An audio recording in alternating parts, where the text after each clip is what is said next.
Okay.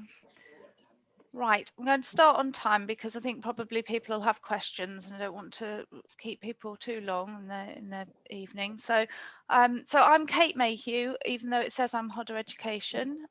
So hello everybody that I've been emailing frantically over the last few weeks, and thank you for joining us for this. And introducing Abigail Steele, the author of Rocket Phonics and literacy consultant.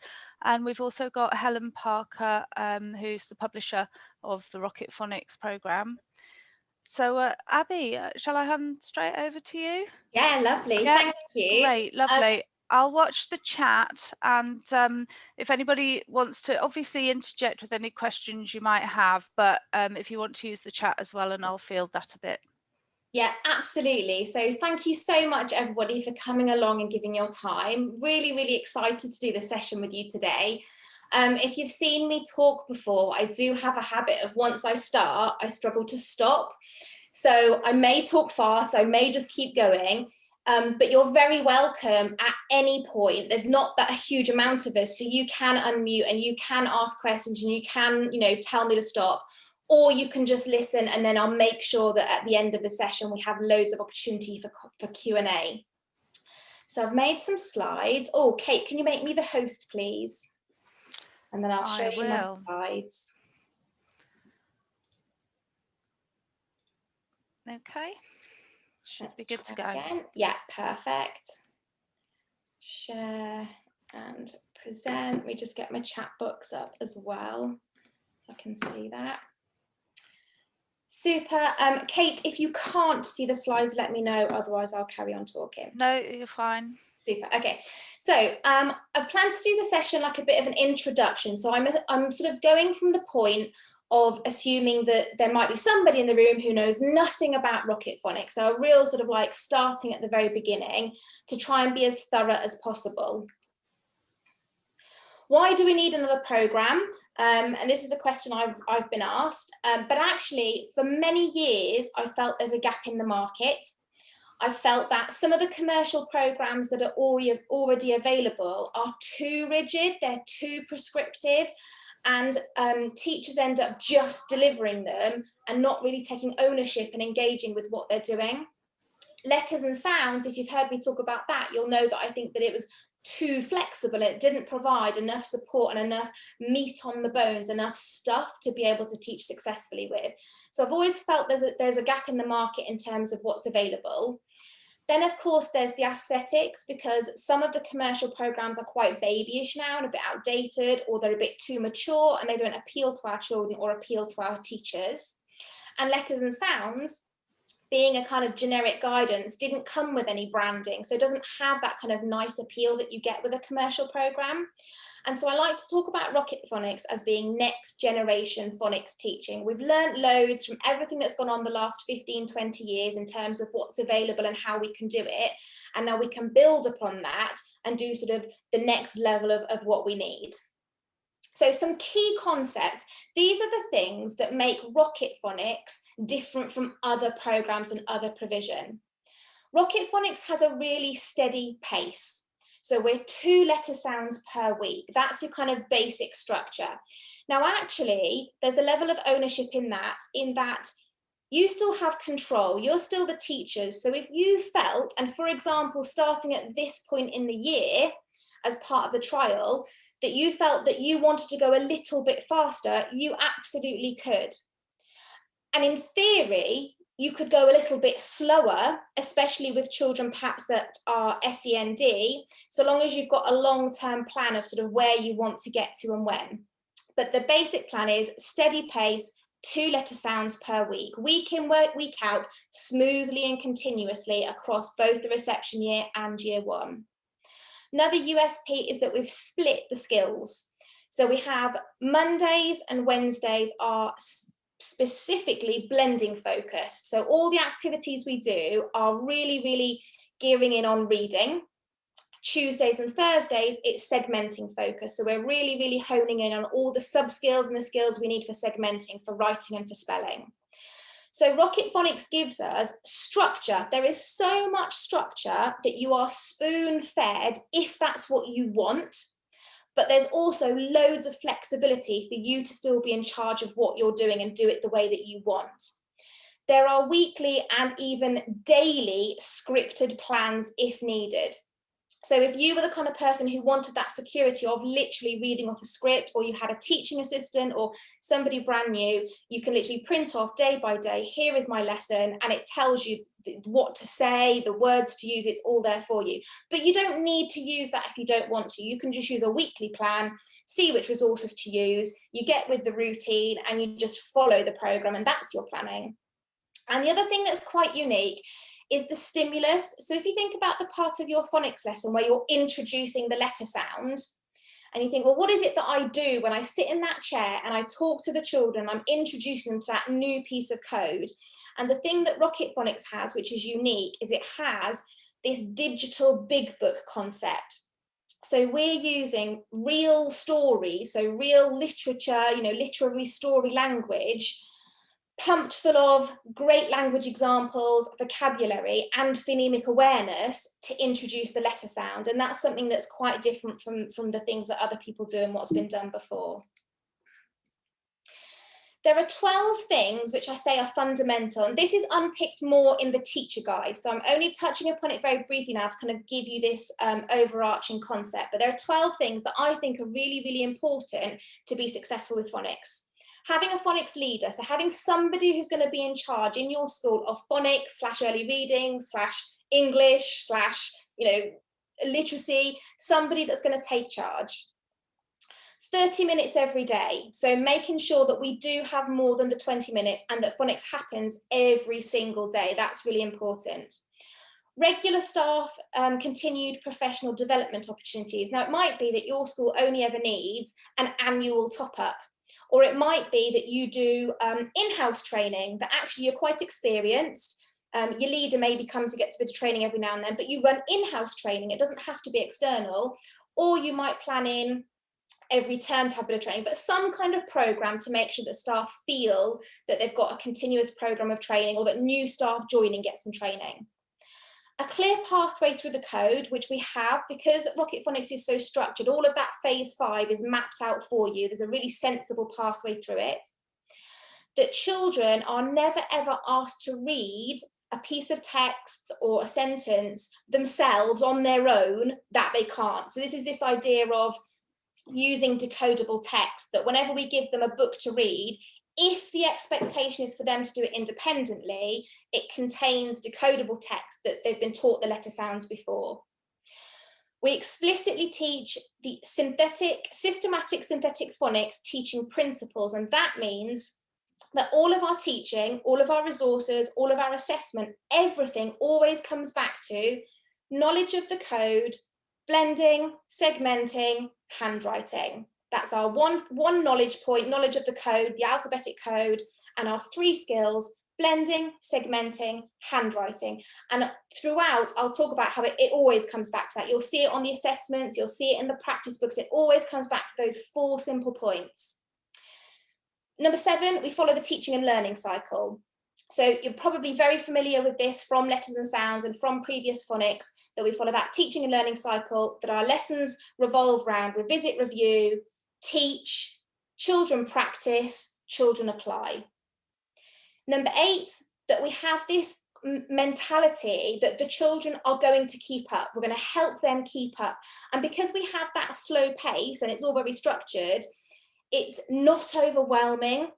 Later, we'll look at the kind of half-termly expectations, and you'll look at it and think, actually, that's really achievable. I can teach that, and I can make sure my children keep up with that each half term, rather than kind of moving too far ahead and them having to try and catch up all the time. Number 9, that we think in terms of, yes, we teach the letter sounds, the phonics, the code, but we always take it to word level and to sentence level, and sometimes even to text level as well. So we are extending that learning in a very kind of broad way.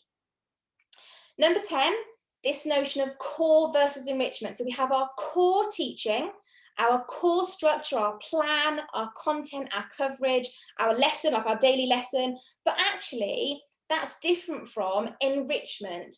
And you are encouraged and you are welcome to enrich your phonics teaching and provision in any way you like. So if you wanted to have your phonics lesson using Rocket Phonics kind of in the way that we suggest, and then immediately afterwards you have some phonics provision, you play some games or you have some activities in the classroom, absolutely fine, lovely. On a Friday, when we kind of be a bit more flexible and we say you might want to focus on common exception words, actually you might want to do a little bit on common exception words, and it might want to be a game-based day, a consolidating through games, bingo games and matching games and card games and little board games.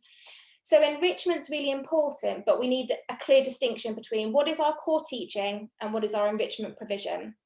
Point 11 is clarity, and I think that that will come through with Rocket Phonics, that because of the way it's laid out, because of the way the resources are presented, everybody using it is very, very clear about what they're doing and why they're doing it.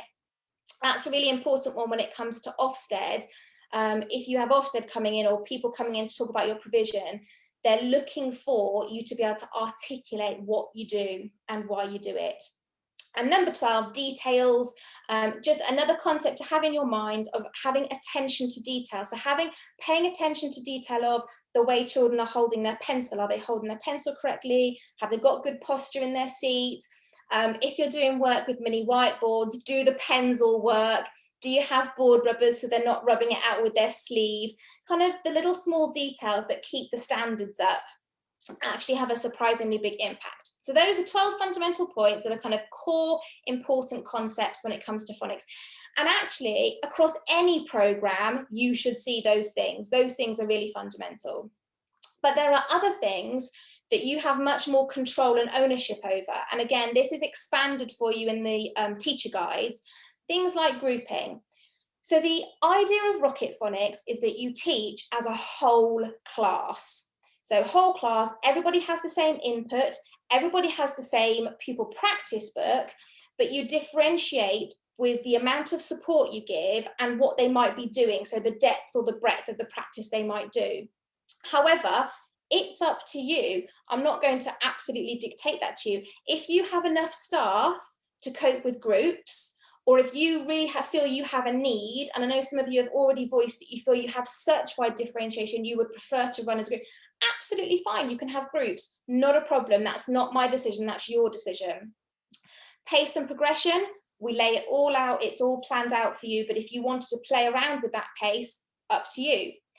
Mini whiteboards, it's just an absolutely personal preference that I don't tend to bother with them. I tend to use pencil and paper, but if you like using mini whiteboards, absolutely fine, up to you. Word structures. So in Rocket Phonics, we start to do a little bit of phase 4 consonant clusters and blends a little bit earlier than you would perhaps find if you were using letters and sounds. And we found that it's really, really effective and it doesn't cause any barriers or problems for the children.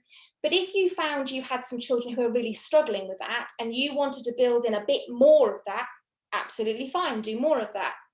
The way that you plan, the way that you timetable, what activities you use for enrichment, all up to you. Pseudo words is something that we don't have built into the program, so you won't find activities with pseudo words. The only time you will find pseudo words in Rocket Phonics is with the little bit of phonics screening practice. There are 3 little practice tests you can use, and you can use them as word cards as well as an assessment. And it's simply because you don't need them, basically. It's a big myth, and people have got caught up in practicing with pseudo words because they worry about it, but you absolutely do not need them. So they're not in the program. But if you didn't like that and you felt that you wanted to teach with some pseudo words, fine, do that. Chuck some in, have some in on a Friday. You've still got ownership over what you do with your phonics. We wouldn't want to ever patronize teachers to control everything that they do. It's about working together. So thinking about the components, and hopefully it will all come together as we go through these components. You'll see how they kind of are used. There are 2 sets of flashcards, and the resources are aimed at reception or P1 and year 1, P2, but we don't label them like that. We call them sort of set 1 and set 2 so that you can be more flexible. And certainly when a school is starting to adopt the programme, you might even consider using some of the resources into year 2 or beyond, actually, when you look at kind of the level of them. So 2 sets of flashcards. There are 6 of these digital big books, 3 per year. There are 6 pupil practice booklets, 3 per year. There are 48 target practice readers, 4 sounds mats, 2 wall freezers and 2 teacher guides. So that's your components. We'll have a look in more detail. So flashcards, they have a picture for the mnemonic. So we don't have any particular phrases or ditties, we have a picture. One of the dangers of having a phrase or a ditty for your mnemonic is that children get hung up on that, and that when they see the letter shape, they remember the phrase and they don't remember the shape and the sound as purely as they can. So we have a picture. We include capital letters as well as lowercase. From the beginning, we talk about capital letters. We don't hide away from those. On the reverse of the flashcard is a decodable word, but it's not the same decodable word as the picture. It's a different word, because if children see a picture of a duck, when you turn that card over, children are going to go, oh, it says duck, and they're not actually going to decode it because they think it just is what the picture is. So the decodable word is always different from the picture on the front. You'll see when I show you the images that the font changes in set 2. And this is because in our reading series, we use a Sassoon font when children are essentially the equivalent of reception in the sort of first levels of books. And then we switched to a font called Stone. And we thought that actually this would be really nice to start introducing this to children in their phonics lessons, because you'll have come across when children see that kind of Roman A with the hook over the top, or the G with the squirrely hook round the bottom. So it's nice to talk to them about different fonts early on. The flashcards are more extensive than you find in other programs. They go a lot further and they're used a bit differently. So again, I'll show you in a minute with a visual, but set 2 really focuses on pronunciation alternatives. We've got common exception words on flashcards, and there'll be print and digital sets of flashcards. Now, for the next couple of weeks, you're all going to have the PDF versions of things before we get hard copies. So here's an example of flashcards set 1. You can see they're colour banded, so everything ties in with kind of the levels and the levels of reading books. So here we've got some pink and some red, lowercase, picture mnemonic, capital letter. On the reverse, a decodable word and an example of a common exception word. And here in set 2, you can see that on the front we have the grapheme, but on the reverse we've got more than one example of a word containing that grapheme, and the pronunciation might be different, or it's giving you a different example. So with the top one, we've got that the grapheme is the U and the E, it's the split digraph. But when we turn it over, we can see that we've got cube, so it's U, and we've got flute, so it's oo. So when I'm showing children the front of the flashcard of set 2 and they're seeing that split digraph, I'm expecting them to say U, and I'm going to say, and what's another sound for this? Oo. So U, oo, and kind of getting them really rehearsed in knowing that there are different pronunciations. Digital big books, so these are absolutely stunning. This was really interesting when we developed these, because we had this concept that we really wanted to be able to have these stories, real stories that worked as a story, but that every time you turn the page and you have the spread, the double page spread, that on that you would focus on the next letter sound correspondence. And that was an incredible challenge to write, to make them cohesive, but to have this progressive focus on these letter sound correspondences. But they really, really work, and you'll see that when you start using them. So each year group's got 3 books, and each book has got 2 episodes. So one story episode sees you through a half term. Now, of course, if you want to, you can read through the whole story, absolutely fine. Or you can just reveal each spread as you go through, and you might read the whole story at the end of the half term. So completely up to you. The adult reads the story text. The story text models the language and uses the letter sound in context. and then there are lozenges on the spread for the children to read with you. So you're modeling that blending, you're doing it with them. And when you get the actual online version, there'll be audio for the lozenges, there's audio for the story, and there are online games, and there are flashcard decks that you can use to practice at the same time. So here's your examples. This is Big Book 1. Big Book 1 is all about nip and naps and little aliens that go on an adventure to visit Earth. So the adult would read this story text, and then you've got your yellow lozenge to show the graphemes, and you've got your blue lozenges that you can get the children to blend with you on the screen. Big Book 2, Bedtime for Luna. So this is a story about a little girl who doesn't like going to bed, and she's got to go to bed, and she keeps making all the excuses under the sun as to why she can't go to bed. She's got a fantastic imagination, and for example, on this spread, she's saying, "Can't possibly get ready for bed, Dad. There are kangaroos jumping around in the kitchen." And so there's loads of fantastic things to talk about in the illustrations. And in that adult story text will be lots of words built in with the focused sound. So you've got jam, just, jumping, jelly, so that they've got that phonemic awareness. Number 3, A Home for Elvis. So Big Book 3 is all about a cat called Elvis. He comes from the city, but his biggest dream is to go and live on a farm. So he eventually makes his way to a farm, but then he has to get accepted by the other animals. He has to settle in. He kind of has to earn his place on the farm. So he has some adventures with them earning his place. And there's a little example there. And you can see that in each of these big books, we've got kind of a different feel, a different kind of story feel. And also we've got a different illustrator. So we've got a nice variation of what the illustrations look like. Big Book 4, we've got kind of like a play on fairy tales. So we've got a royal banquet. It's quite a traditional tale feel to it. Lovely story about Lily, and Lily enters a contest and she wins an opportunity to go to the palace and sort of to create this recipe. Big Book 5, Adventures in Fairytale Wood. So this has got a kind of Jack and the Beanstalk, Little Red Riding Hood type of feel. Stunning illustrations, and about some children that go on an adventure. They have to kind of complete a mission, complete a quest.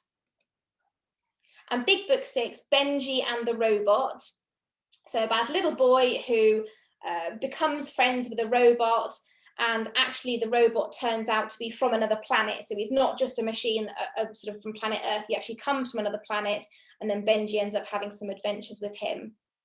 So pretty unique concept, but I hope you'll agree, a really rich stimulus that you can do loads with while you're having kind of that carpet session, introducing the letter sound correspondence to the children, rather than just having to talk. So that's your main stimulus for introducing your letter sound. Then you've got, for children to practice, you've got pupil practice booklets. And sometimes pupil practice booklets historically have been a bit controversial. So there's been criticism over worksheet culture. And absolutely, if worksheets or booklets are used in the wrong way, they can be, you know, like that. If they're kind of shoved under children's nose and they're not any thought put into them and not any kind of management of them.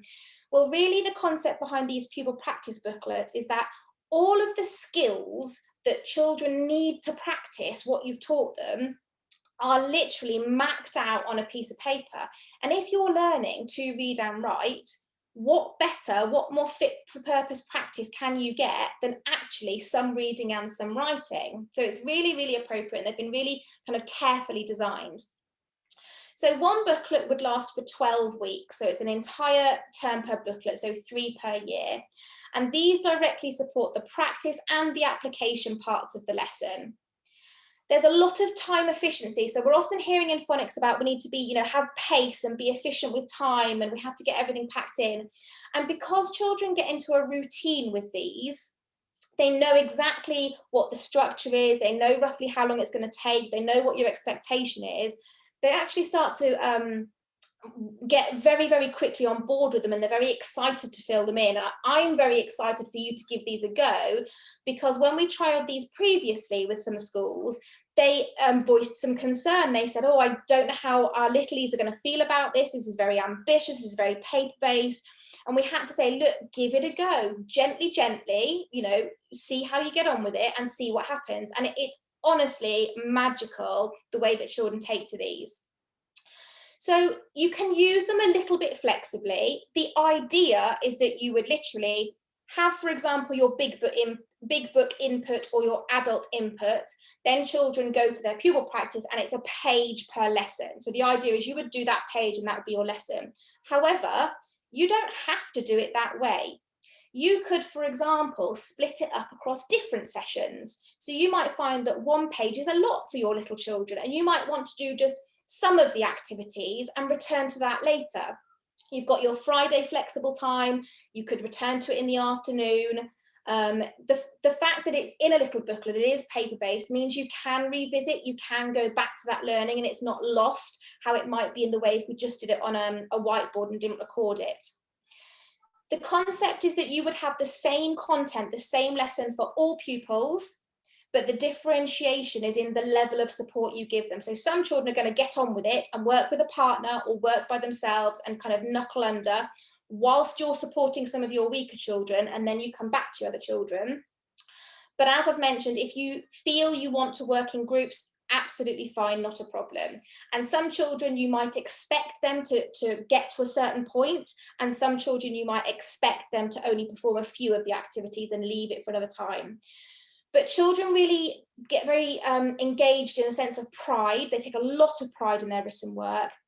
And an idea that's really useful is to get them involved in self-assessment. So in the activities, they're doing their own ticking. What do I know? What can I do? And very little children get on board with that quickly, that idea of self-assessing. So here's the examples. And I've actually got an example from all 6 booklets so we can see the progression. So here you can see over on the left, this is literally booklet 1, lesson 1. We're learning about S with an S shape. You've got your lowercase and your uppercase. And in the first lesson, you don't have the formation dots because it's your blending focus. You're focusing on them seeing that shape and saying that sound. And you've got your picture mnemonic that matches your flashcard. In the little revisit and review, and again, it's another revisit and review because we know in phonics that little and often works. They've got another little revisit and review. Here they've just got lowercase and capitals, s, s, and then sun, because actually we've got some phonemic awareness and some vocabulary development at this point. And it just saves them going all the way along. So we've got sun. We've got a grapheme search. Now, some people are going to look at that grapheme search, number 2, and go, oh my goodness, there is no way on this planet our reception children at the beginning of the year would be able to look at that and, you know, do anything with it. But actually, this is this idea of inbuilt differentiation. I've had some children come to reception who could read already.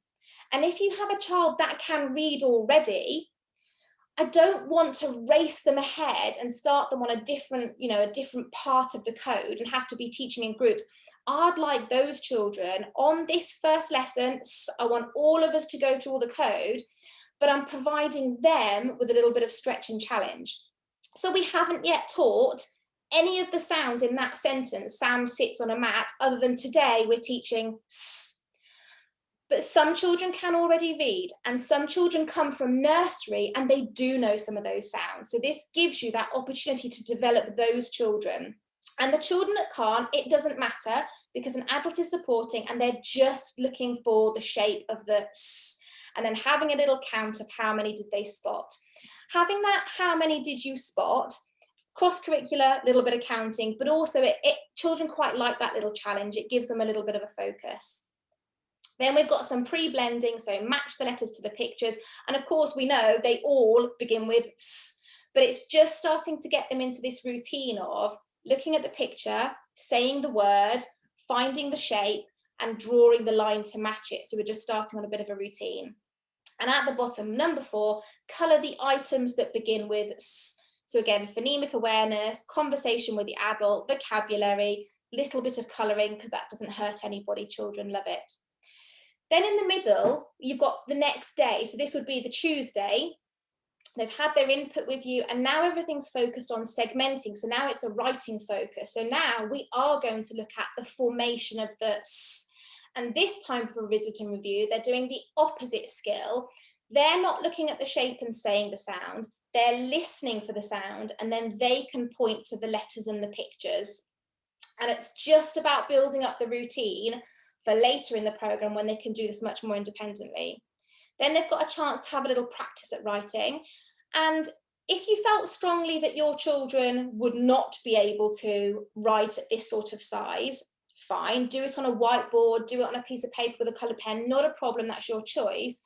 But I found in my experience that sometimes if you give little children a smaller space and a smaller writing implement, like a normal size pencil, they suddenly can actually write in that size, and we underestimate them sometimes, so it's worth giving them a try.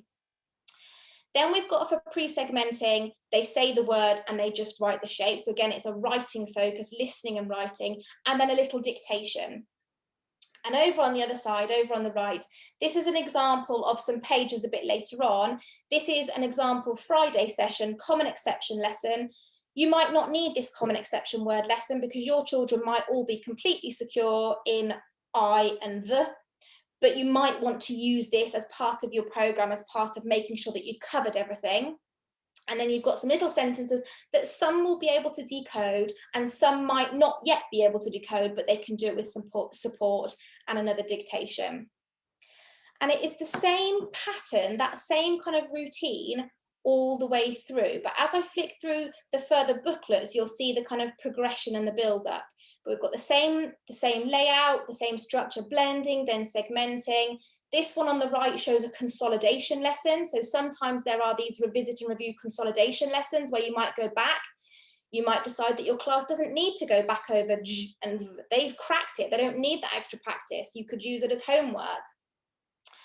Lisa's got a really good question. Does each child get a workbook, or do we photocopy sheets daily for each child?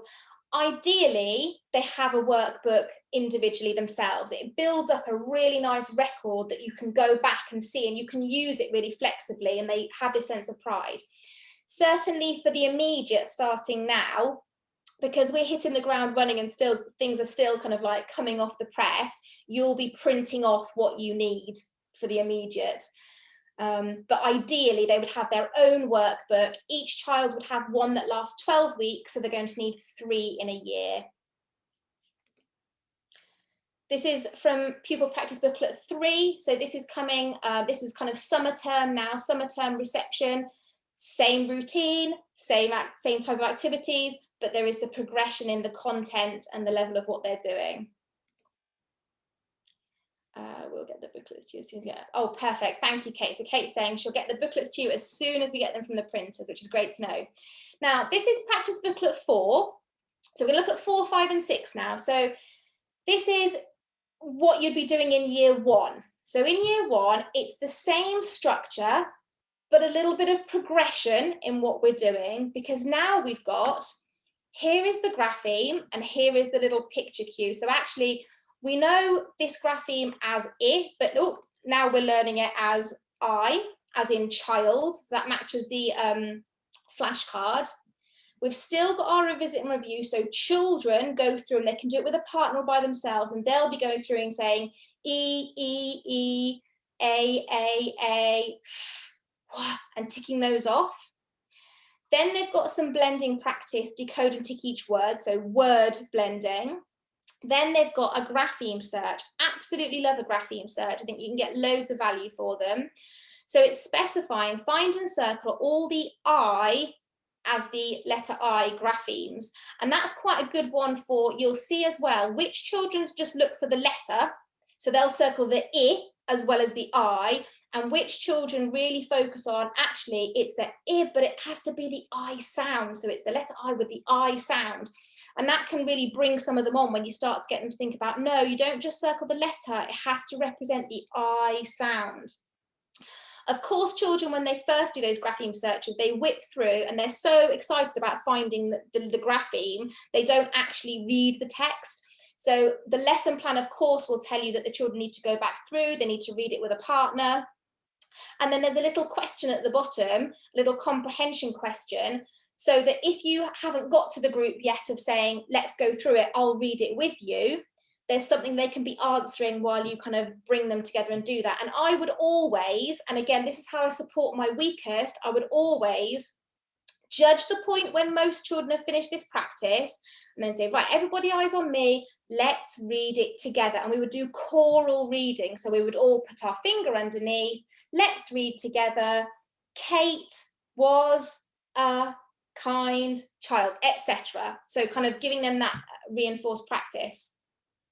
And you'll see on the segmenting day, on the second day, there's an arrow that links across the spread of the pages because they're using that piece of text again in their second day. So we've got lots of dictation going on.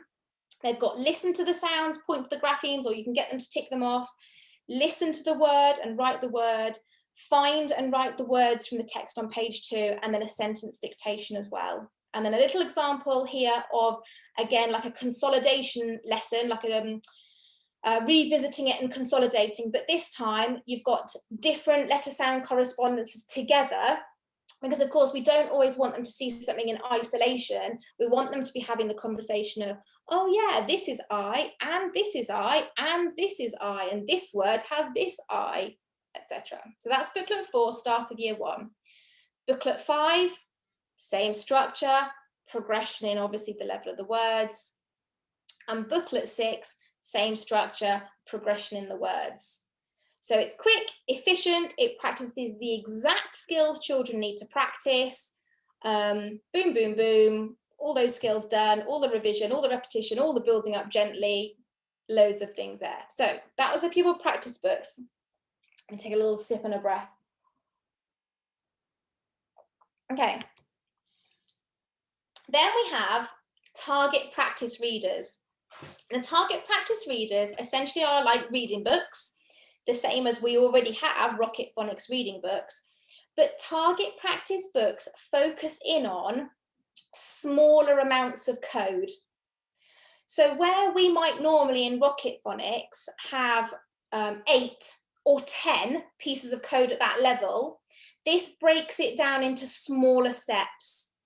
So here you can see we've got 5 pieces of code.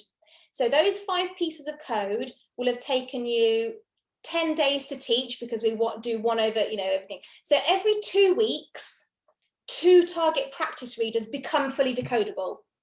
So we use them as part of the program, and you can use them as one-to-one readers, or you can use them as group guided readers, or you can use them as shared reading session across the whole class. Schools are doing lots of different things these days in terms of class reading, and really it's whatever works for your school.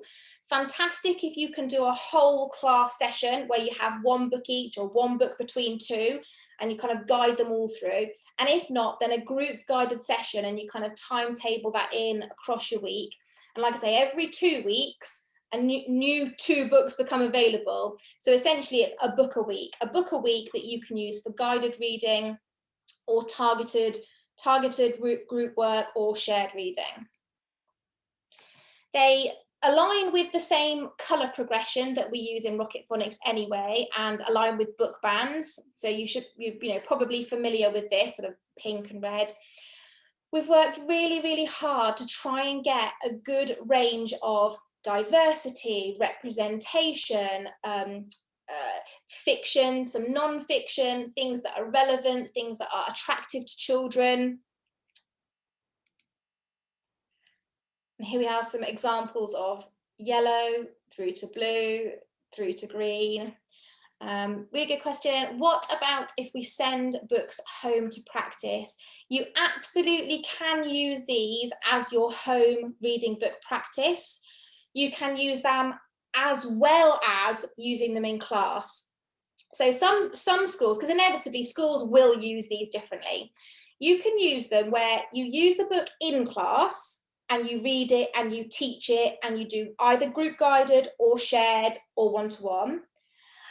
And then you can either keep them, and I know some schools they'll keep them in a special plastic wallet and they're very precious and they're just for teaching with, and then they'll send home their other Rocket Phonics, the main Rocket Phonics series, as their one-to-one readers. But there's absolutely no reason that you couldn't send these home as your home reading books, as well as or instead of. It's just a really, really, useful way of doing it. You'll also be sent the other Rocket Phonics books to practice at home. Fantastic. And also, of course, when this is all on the online platform, these are all ebooks. And a lot of schools now are supporting, you know, by using these as ebooks. And something that we did that was really different, actually, from what we've done before, and I think we do it better than anybody else on the market, is we developed some of the books as a comic strip style, but not comic strip style where we pay it token gesture. We really have tried to do justice to what a comic strip is and how a comic strip works, to create these decodable comic strip books, which I think will appeal massively to some children, because of course children, even if they're all at the same level, they have different preferences and different, you know, styles and different things they like to learn with. So there are 10 comic strip style books in the series as well. Some of the later books, some of the green and orange level, have an additional spread. All books have got inside cover notes. So when you look on the outside cover, you've got the grapheme phoneme correspondences. On the inside, you've got lots of useful information, comprehension questions, guidance for parents, extra activities. They're packed full, but some of the later levels, green and orange, have got these extra practice pages. And it's just designed as an extra opportunity. Again, that idea of little and often, a bit more practice, supporting children and adults with, you know, having a go at the sounds and the words. Sounds mats. There are 4 sounds mats. So sounds mats go through the whole code. The sounds mats cover 2 in reception and 2 for year 1. So 1, 2, 3, 4.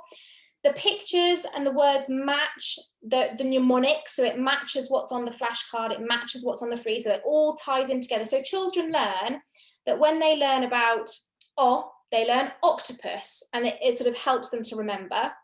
This is just an example of Sounds Mat 1, and then I've got an example of Sounds Mat 4. I think it's really nice to see at the far end of the scale as well. And these are download and print. So you can download and print them and laminate them for desk support, have them on the desks, and or you can send them home as a way of, you know, supporting at home as well. They're completely flexible to use. And the fact you can download and print as many as you need to, and then come back and print some more when they get tatty. The frieze, there are 2 parts to the frieze. So there's the frieze that kind of ideally is aimed at reception. And this has the color coding, it has the key picture, it has a reminder of the sound in slash marks, so a reminder of the phoneme and then the grapheme.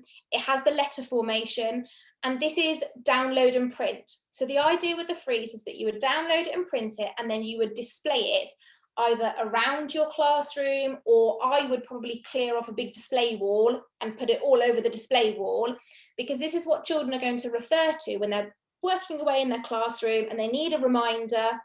Oh, I can't remember how to form that letter, or I can't remember which letter I needed for that sound, and it's a visual support on the walls. So you've got the letter formation on frieze 1, and then the second frieze, the frieze that is intended for year 2, works to really support their spelling and the pronunciation. So they can see the grapheme, but then they can also see the different sounds and the different word examples. So here they've got the letter I, but it's I as in insect, and it's I as in child. They've got the grapheme that is the I and the E, but it can be E as in shield, and it can be I as in pie. So having this on the wall can really support them when you're talking about things and they're asking you how to spell something, and you're saying, oh, you need the I as in pie, it's that one, and you can refer to it, and that goes all the way through the code. So really useful to download, print, and pop up on the wall. Then teacher guides, 2 teacher guides. These are not print copy, these are online teacher guides. So you just look at them online, and if you want to print any bits off, you can print them off. They're huge, because we do some guidance, and then we do the weekly plans, and then we do daily plans. Just the daily plans is 180 lessons for book 1 and 180 lessons for book 2. So when you add the weekly of 36, and then you add the guidance as well, they're absolutely huge. So don't go printing off a whole teacher guide, you need a massive folder for it. All color coded to show you how it all ties in with the reading books and the flashcards and the frieze, everything ties in. And inside, as well as having some general guidance, so the things that I talked about at the very beginning, the fundamentals and the ownership, they have weekly plans. So this is an example of a weekly overview plan for week 2. It gives you what your focus is, so what piece of code you're teaching, whether it's blending or segmenting, and on the Friday there you can see it's a consolidation session. So that Friday is planned to consolidate at I. It tells you what resources you might need for that lesson, and it tells you what the example words and sentences are that you're going to be using in that lesson. So some of those, because it's week 2, are just for phonemic awareness. You're not expecting children to read and write those things. And then later on, it will, in the later weeks, it will show you what they are reading and writing. And then this is really, really useful, this additional points column. So whenever there's like an interesting thing to know about the code, or a complicated thing, or a tip, it's in this additional teaching points column. So here, for example, this is a tip that's really useful if you have children that are faster to learn. And it's saying, for wider reading of letter I, teach, try the short vowel sound first, I. If that does not sound right, then try the long vowel, I, because some children are ready from really early on to cope with that flexibility and a bit more knowledge about the way English works. And then another tip there about, of course, the capital letter I. And children get this really muddled, don't they, when they're learning I as a word and then when they're learning it as a capital. So the capital letter I is code for I, as in insect. It is also code for the word I, as in I tip a tin. The word I is always written as a capital letter in a sentence. So it's just giving a bit of extra guidance and support. And some people will have those weekly plans and that will see them through. They'll follow the resources, they'll use their weekly plan. Lisa's wondering, everybody's wondering with Lisa.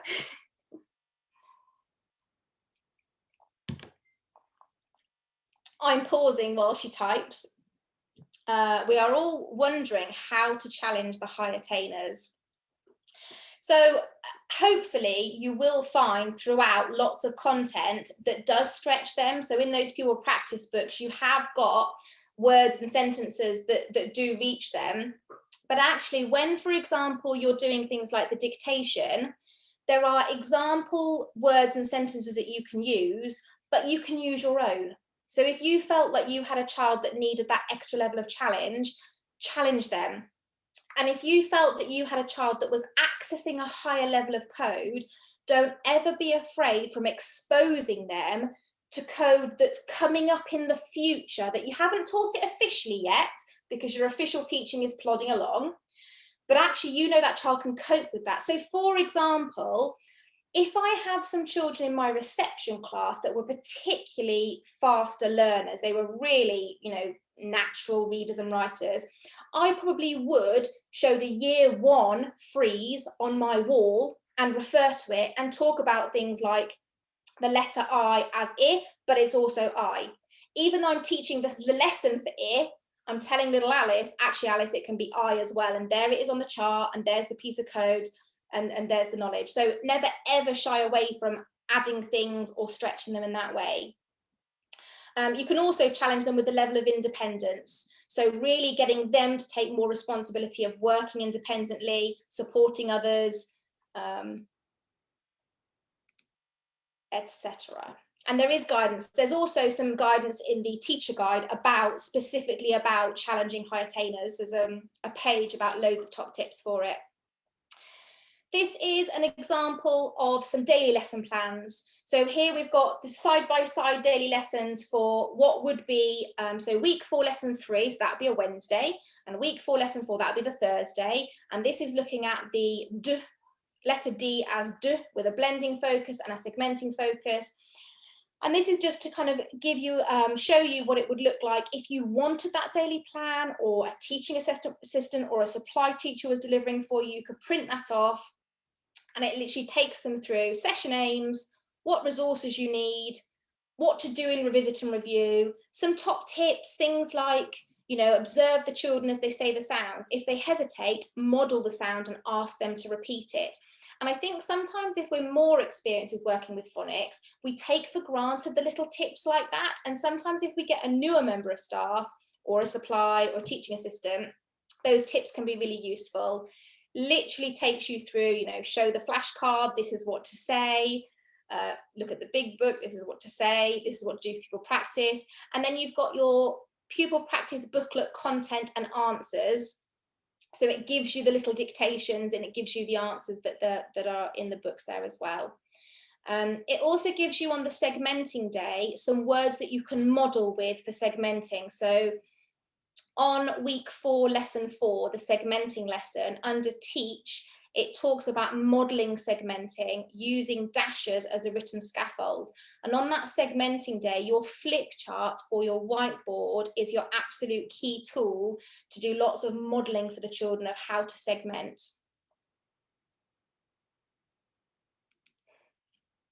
Okay. This is an example of the target practice reader plans. So for all those 48 target practice reading books, every book has its own little set of teaching notes and little activity. So if you wanted to use that teaching book, that target practice book, and you don't want to use any planning, you want to just talk about it yourself, absolutely fine. But if you wanted a lesson plan, there is a lesson plan with suggested activities and a little activity that the children can do as a part of that lesson or as a homework. If you were sending them home, that can go home with them at homework. And the activities are designed to be really nice and fun, linked to the book, but always focused on, it'll be blending, it'll be segmenting, it'll be code knowledge. It's very specific skills. There's also something here you can see on the plan called speech rhythm activity in the grey box at the bottom. So something else that we talk about in the teacher guide is some research that was done a few years ago, but more recent updates have been done by Coventry University about speech rhythms and about intonation, and finding that children can have some additional support if they're perhaps weaker with their phonics. Speech rhythm activities are something that can support them. So we've built some of those in as well. Okay, how are we doing? Okay. So a question I have been asked is, how does the progression compare with letters and sounds? People obviously are kind of moving on from letters and sounds, and they want to know, how does it kind of fit in? So here's the simplest overview I can possibly produce to show that in reception, term 1, we cover the equivalent of phase 2. Term 2, we cover the equivalent of phase 3, but we do a little bit of phase 4 structures a little bit earlier as well. Term 3, we cover still phase 3 because we work through quite slowly through our code. Phase 4 is subsumed into it. And we actually, with our slow and steady wins the race, like the tortoise and the hare, we actually end up dipping into phase 5 at the end of reception term 3. So again, thinking about that question about challenging our high attainers, in reception, we're getting into phase 5 with all the children. So it is very ambitious. And then year 1, we cover phase 5. This is the progression broken down into half terms.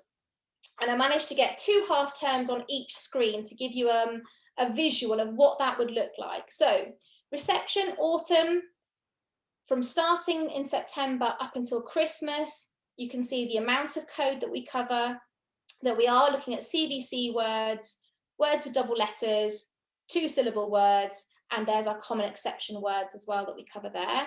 So really nice and gentle. And I really hope that when people look at these boxes and you look at what's in a half term, you think, if that's what I've got to focus on in that half term, no problem. I know that I can get all of my children embedded with that knowledge. I can teach it and I can have it embedded, job done by the end of that half term. Spring, we continue gently moving through our code. We also look at words ending with a Z when it's an S, like bags and hens and pens. We've got our next batch of common exception words. And we start to include some phase 4 structures when we get into spring term, second half. And in the summer term, we're on the next batch of common exception words. We're finishing off our phase 3 graphemes, but we include some phase 4 structures. And then actually summer term 2, we start to dip into the phase 5 graphemes. We don't need to go back over phase 3 because we have conquered phase 2 and phase 3, and we now have half a term, and we're not going to do what other programs do, which is just go back over it all again for the sake of it. We are able to continue our gentle progression. And there is consolidation actually and revisit weeks built in throughout. Year 1 into phase 5. Phase 5 is, I hope you'll agree, really smooth and really logical. We don't cram masses into one half term and then nothing in another half term. And although it can look a little bit overwhelming, like, gosh, there's a lot in phase 5, if you look at autumn term 1, the first half, they're actually only focusing on, in that entire half term, 6 weeks or whatever, 3 sounds. They're actually looking at the I sound, the O sound, and the E sound. They're looking at different spelling alternatives. Then when you look at autumn term 2, actually, if you look at the amount of graphemes, so we've got some sound alternatives, some pronunciation, but actually we've got 1, 2, 3, 4, 5, 6, 7, 8. There are actually only 8 graphemes in the second half of autumn. So that's not a huge amount to be covering to be able to do a really good job of it. The spring term. So in spring term, we have a big focus on or. And then spring 2. Spring term 1 is probably when we do the most. Probably we do, you know, more in there, because of course we have got in the back of our mind that we do need to be fully prepared for the screener, for those of us who go through the screener. But it's still absolutely, you know, smooth when you come to study it and teach it. And summer 2, we continue to be really smooth in our teaching right the way to the end of summer 2. We don't have a sort of term or a half term where we don't do anything. Okay. A recap of the structure, just to kind of show it as an overview of what your week might look like. This idea of Monday blending. You might do flashcards, you might use your big book, your pupil practice booklet, and that does practice and apply. And then you might do some additional one-to-one group shared reading. Tuesday, segmenting focus. The opposite skill of flashcards is air writing, or you call out the sound and they have to find the grapheme. On a segmenting day, a big focus is your flip chart modelling. So lots and lots of modelling the writing process and letter formation, your pupil practice booklet, and of course applying it in the wider curriculum and in your English lesson. On a Wednesday, the same as Monday, but you might have a new target practice reader come out. That might be your focus day for looking at that. Thursday repeats Tuesday, and Friday, this flexibility of you can do common exception words, you could revisit the big book and have a look at the story, you know, have a little sum up of what you've been doing. There's a pupil practice booklet lesson if you want it, but you could have it as an enrichment day or do your common exception words in a different way if you wanted. So it's a little overview of how it kind of works as a week. And then a little bit to finish off on assessment. So we've tried to provide you with lots and lots of options for assessment of things that will be helpful and supportive and kind of common sense, but again, there's flexibility. So there's a baseline assessment, which is really good for literally taking a snapshot, taking a starting point. There are pupil practice booklets assessments, and we'll talk about those in a minute. And there are some end of term or end of half term assessments to help you keep on track. But remember, whenever you think about assessing and tracking, you're always thinking about those synthetic phonic principles, the code knowledge, blending, segmenting, letter formation, always comes back to that. So this is the baseline. It's designed to be as thorough as it could possibly be, but keeping it as short and as quick and as easy as we possibly could. And the idea with the baseline is it tests lots and lots of different skills, but actually, when you start to go through it with the children, you move on as soon as they're not comfortable or you instinctively feel like that's their limit on that section, you move to the next section. So I might start this assessment with a child, and again, up to you, but for me, I try and keep things as simple as possible. I would have a copy of this printed off for each child, and I would use the same sheet that the child looks at and that I tick on. And I would do things like a tick or a smiley face And I would also do some kind of symbol, like a smiley face or a squiggly shape, on some of the things that they don't know, to really be honest and transparent with them about, don't worry, I'm going to teach you that. That's my responsibility to help you to learn some more things. But if you didn't feel comfortable to have the same sheet as them, because I know sometimes people don't like that, then do 2 copies. Have a master copy for the teacher, have a copy for the child to look at as well.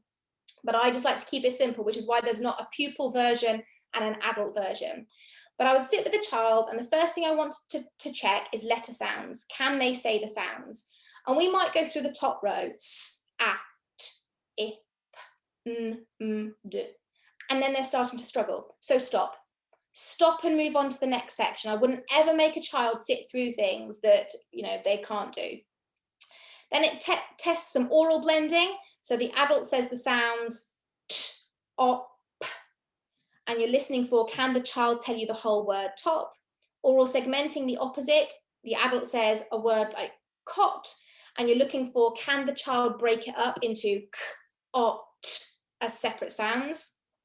Word reading, some children might read no words, some children might read 3 or 4, some children might read all of them. Letter formation, because letter formation is quite a big focus now. People are really keen on, you know, are they getting the correct letter formation? You could do that on a mini whiteboard if you wanted, although I've said that you perhaps should do it on paper and pencil, because then you can look at the pressure and the way they're holding their pencil, so you're getting lots of information from it. Word segmenting, so you would dictate some of those words until they start to struggle. Sentence reading, asking them to read a sentence and just checking their comprehension, and a sentence writing, so dictating a sentence. But you might only do one. It's your judgment of that child of how far you want to go with them. But as soon as they struggle, stop the section. This is an example of what's inside the pupil practice booklet. So inside the pupil practice booklets, at the back of each book are 2 little assessments, assessment A and assessment B. Now, it might be that you want to use one of these before starting a child on that booklet, because actually you want to get a gauge on what they might already know or not know. So you might do that. Or you might want to do this at the end if you finish a booklet and you do an assessment. And one of the things that I've suggested in the guidance is that you might do this as actually a whole class assessment. So you're getting the children to self-assess. You're not worrying about it being one-to-one adult and child. You give them the responsibility of checking off. Any advice about how to support an EAL child with very limited phonic knowledge, but will be year 2 in September? Yes, start them at the beginning of the programme. So I wouldn't hesitate. I am actually encouraging schools this year to put their entire year 2 cohorts back through the phase 1, the second half of this programme, because I think that there are lots of children that will have had a patchy experience and would just benefit from the consistency and the routine and the rigour. Obviously, you have to think about, with that EAL child, the logistics, the staffing, how are you going to manage that? But I would definitely recommend that this is something that could really, really support them. And you might want to use one of these types of assessments to make a judgment about where you might put them. So I'm saying don't hesitate to go right back to the beginning. You might work through at a faster pace, but actually you might have an inkling that they do have a little bit of knowledge, and you might give them one of these assessments to just gauge and help you to pitch it. And then whether you liaise with home, I'm guessing that home is probably EAL as well and might not be as able to support. Whether you have that as an intervention, you'd have to work that out with your staffing.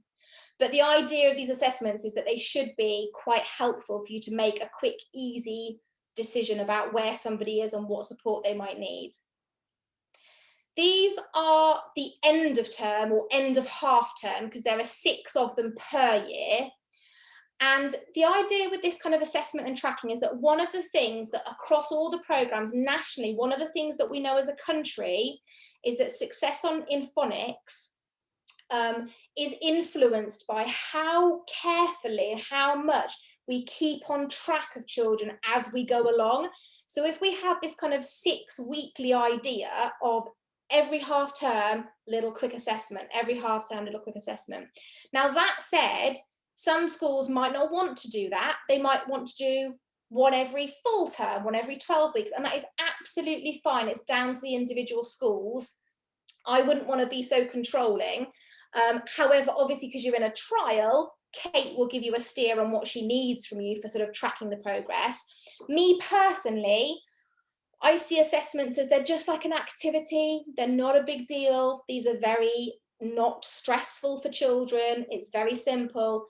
Do they know the code? Can they read some words? Can they read the common exception words? Can they read a sentence? When I dictate to them, can they write the letter shapes? Can they write any words? And you can see they're progressive. So you can see on the screen here that to begin with, we don't go past words. Then we start to do some common exception words as well. Then we start to do a sentence as well. And again, throughout year one, same format, nice and simple, but the content is progressive and representative of what you've done that half term. In theory, that's the content you've taught in the half term. That's the content they've practiced and embedded. When they do these assessments, they should be getting, you know, top marks, and it's just a case of reassuring you that they're keeping on track with it all. So that's your end of half term assessments. And then just a little final thing to show you that we have these phonics screening check practice papers. So there are 3 of these little practice papers that are constructed in the same way as the phonics screening check, and use them flexibly. I would do these perhaps 3 or 4 weeks before the screener, just introduce them to children. But of course you can enlarge these and you can turn them into flashcards if you wanted to make cards, to have a practice on it as well. And to remind you that this is not built into the program. This is like an addition for you to have some preparation and practice on that. I think, oh, there we are, questions. Oh my gosh, thank you so much for listening to me kind of blurb all that at you. I'm going to come off the PowerPoint, and you're absolutely welcome to unmute, or you can ask in chat any questions at all. Okay, I'm back. I've got a few little notes here from Helen, the publisher, and she's just kind of letting me know that some of the things I talked about haven't yet been sent over. So teacher guide prelims haven't yet been sent over because we were still working on the proofs, and I apologise, that is my fault because I was slow at sending my corrections over. Abby, I have a question, please, again. Okay, go for it. We just had a question from our year 2 teachers about phase 6, because there isn't anything out there really other than the letters and sounds document that guides teachers into how to teach phase 6 effectively. Have you got any plans to do a similar thing for phase 6? We absolutely do, yes. So no idea if I'm allowed to announce this, but we have got the go ahead from the company that we are going to immediately start creating the year 2 package. Yeah. And I think I'm right in saying that with a view to having that ready for next May. Okay. So my advice for this year would be, I would absolutely encourage year 2 to take a look at the content of this year 1 stuff.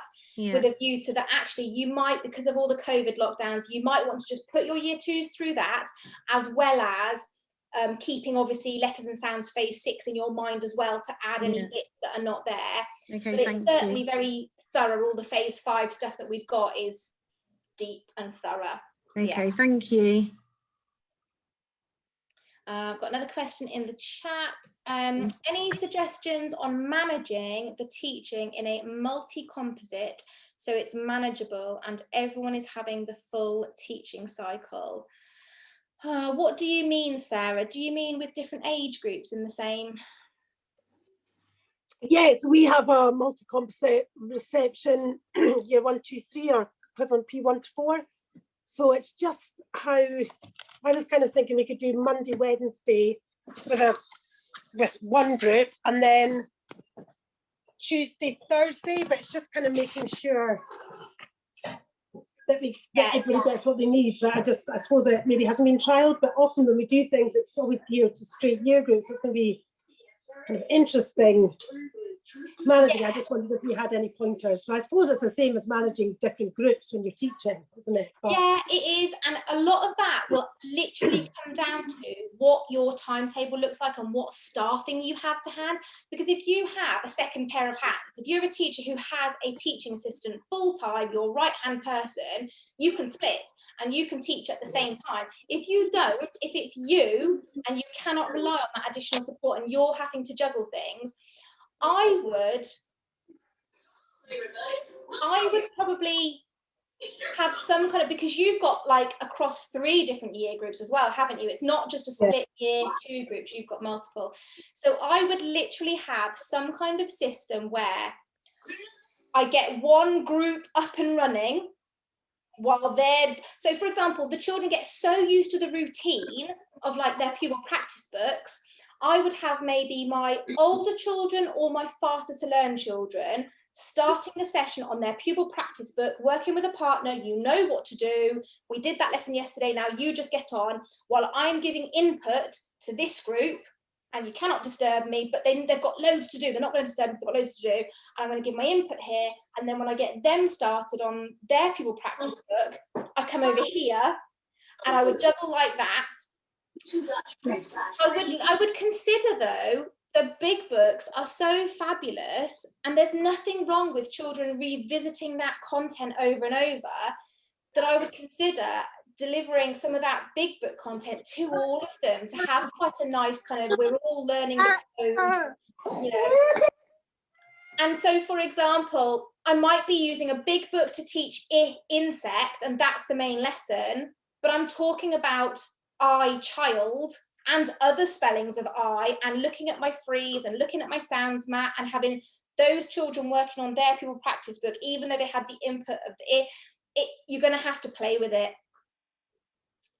Yeah, but I'm really excited to hear how that goes and kind of to help and get involved if I can, because I'm, you know, hopeful that it will support. thank you. Bradshaw Hall, any plans for phase 1 equivalent for nursery? Absolutely. I just need to persuade Helen to get us the official thumbs up, but we're working on it because yes, we recognise there's a big need for a phase 1 equivalent. Yeah.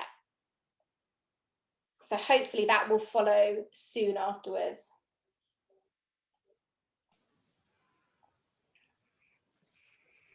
And Abby, going back to, you know, the pupil workbook where they actually apply the taught skills, you said that there's enough for 1 per child, isn't there, in the year group? Yeah. Yeah, absolutely. So when they're working on their pupil practice book, they have their own, it's like ownership. They have their own pupil practice book, 1 each. Even if you're doing some things in partners, it's 1 book each. So it's like that real responsibility. Because sometimes if children only ever work in partners, they miss out on doing some of those things for themselves. It's that independence. Yeah, that's fine. Yeah, that's fine. We wanted 1 per pupil, so that makes sense. It like you say, it needs to be their own work. They need to get used to it, don't they? Thank you.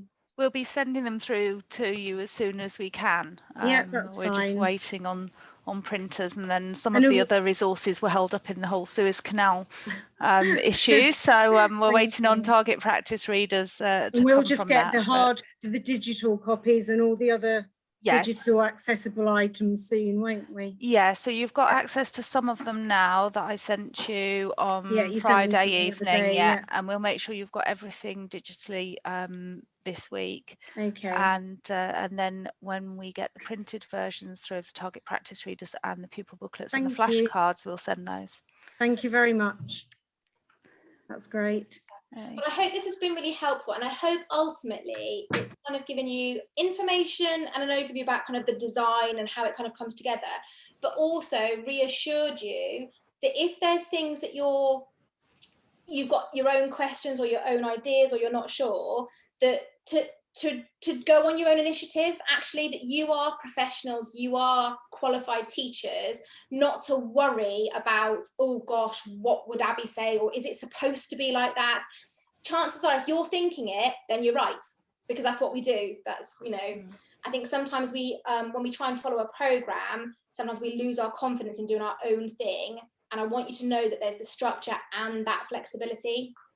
Thank you, Abby. It's very helpful and informative today. Thank you. We can Found it field useful. questions. We can field questions as well if you want to just pop me any questions if you think of anything afterwards. Unfortunately, the 2 schools that took part in the trialling in November couldn't be here this evening because they've both actually coincidentally got parents' evening stuff going on, parent consultations. But they're happy to be contacted if you're all happy to be in a group, so that they can let you know how they found things. Yeah, that's fine. That would be helpful, actually. Thanks. Yeah. Thank you. Okay. Has anybody got any more questions before we close for tonight? No, we are done. Thank you. Okay, great. Thanks very much, everybody. I'll keep feeding things through to you then. Have a good evening. Thank you, and you. You Bye. too, thank you. Thanks, Abby. Bye.